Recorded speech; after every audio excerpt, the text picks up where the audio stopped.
230. نعم، يعني ايه؟ هذا الرقم تقريبا عدد دول العالم، وتقريبا عدد شركاتي.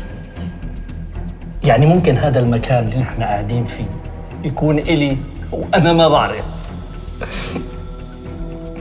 طب انت محتاجني في ايه؟ رحيم،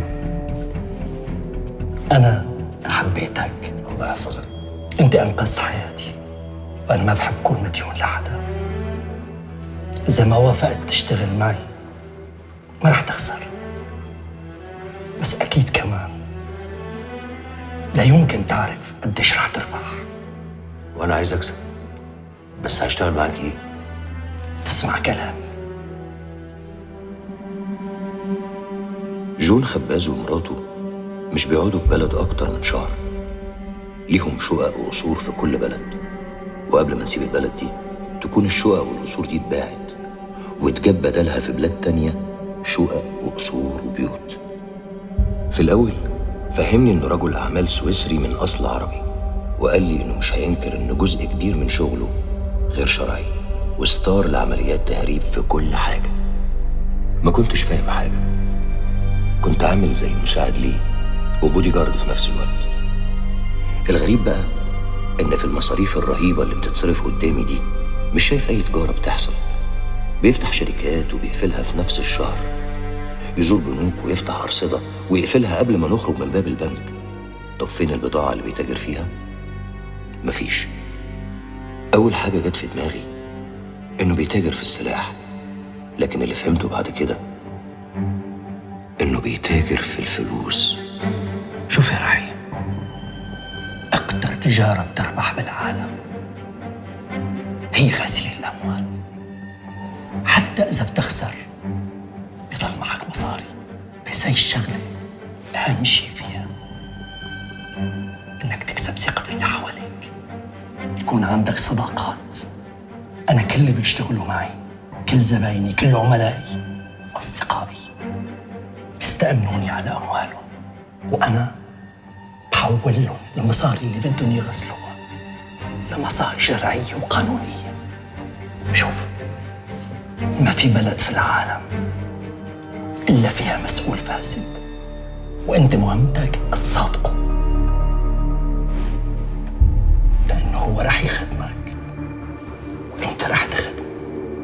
أنا بحول المصاري من بنك لبنك، وبشتري فيها شركات وببيعها، وأبداً ما بخسر، دائماً بربح. مشان هيك الكل بيرحب، لأنه الكل شركاء، والكل بيقبضوا من المصاري اللي بتتحول. إذا فرضنا إنه بدك تحول 100 مليون دولار، لازم تفهم إنه اللي رح يبقى منهم 50 مليون دولار بس، وال50 التانية رح تتوزع على الكل. طب ولو الفلوس اتكشفت؟ شو يعني؟ ما خلص صارت شرعية وقانونية، ما حدا بيقدر ياخدهم منك إلا بإرادتك. هذا إذا انكشفوا أساساً، وهذا سر من أول لحظة تقابلنا وأنت عم تحاول تبعد عني.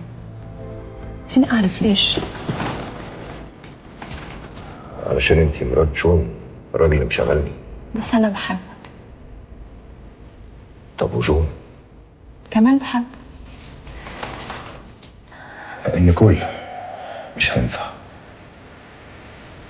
أنت عارف شو عم ترفض؟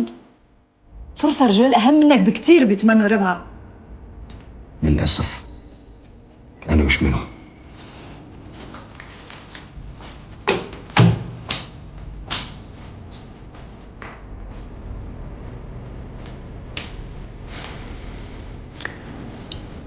أنا مش هسافر معاك تاني،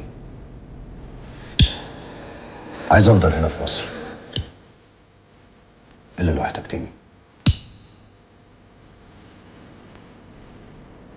أنا عمري ما احتاجتك يا رحيم، قلت لك هذا الحكي أكثر من مرة. كل ما في الأمر أني حبيتك. أنا محتاج أستقر في مصر، أهلي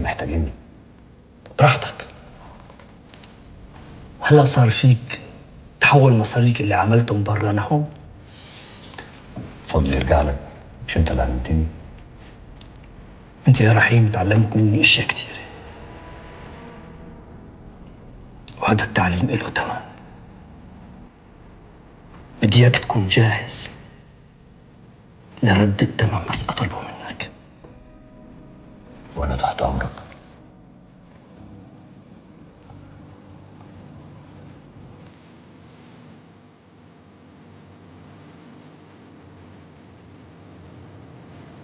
رحيم انت ليه رفضت نيكول؟ شو اللي منعك تتجاوب معها يعني؟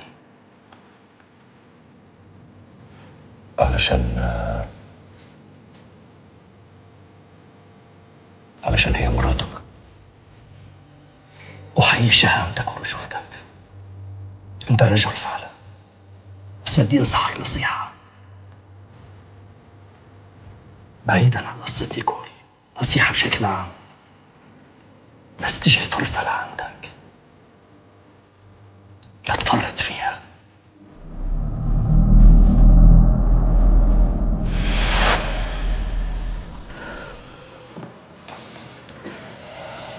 طب انت ليه ما حكيتليش حكاية سفرك دي قبل كده؟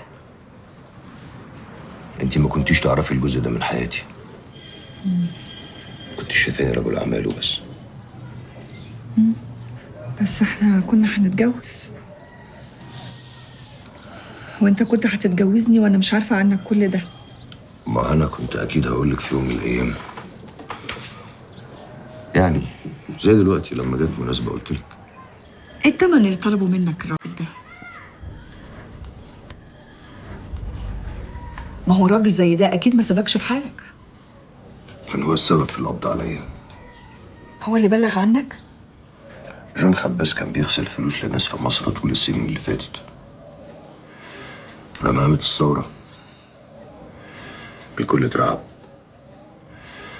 كله كان عايز يهرب فلوسه بره مصر، وهو ما كانش يقدر يعمل ده لوحده. علشان كده طلب منهم يدوروا عليا علشان اساعده من هنا. يعني هو اللي كان بيحول الفلوس ساعتها؟ هو اللي انتي قلتيه ده شكله ساذج شويه، لانها ما كانتش فلوس واحد بس، دي كانت فلوس ناس كتير. كان من ضمنهم مسؤولين كبار في البلد، كل واحد غسل وحول فلوسه بطريقته. جون بقى كان واحد من المعلمين الكبار في حكايه الغسيل دي. هما اتعاملوا معاه وانا كنت بشتغل معاه من هنا. وانت وافقت؟ بيزنس. لقمة عيش وجايلي لحد عندي او لا. وبعدين انا كنت شايف ان انا بخدم البلد. تخدم البلد؟ تخدم البلد ازاي؟ انت بتهرب الفلوس؟ داليا، الكلام ده كان من 8 سنين.